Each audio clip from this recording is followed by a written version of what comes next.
एक खूप मोठा स्टडी केला. 75 वर्ष तो रिसर्च चालला होता. बापरे.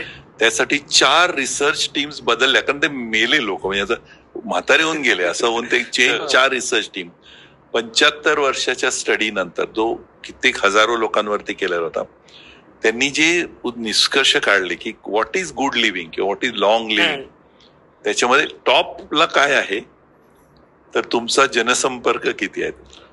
Social connect is at number 1, emotional core group is at number 2, आणि स्मोकिंग पोल्युशन मध्ये खाली कुठेतरी येत असं बघायला.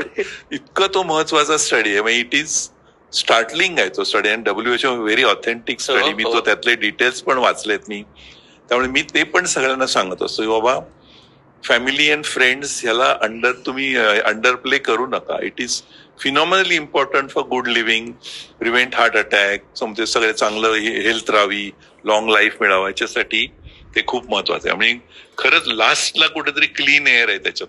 हे 10 पॉइंट्स त्यांनी मांडले, शेवटी क्लीन एअर आहे.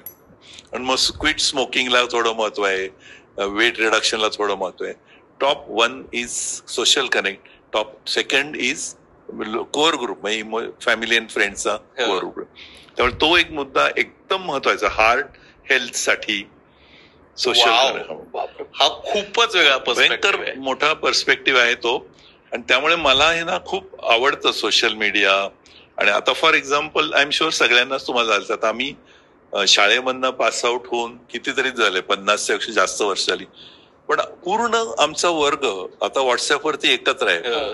तर गप्पा मारायचा दिवसभर रायट चालतो आमचा सगळा त्याच्यावर. So that is social connect and that is helping I am sure all of us in keeping good health, not just mental health, physical health सुद्धा त्याच्यावरती अवलंबून असते. वाव.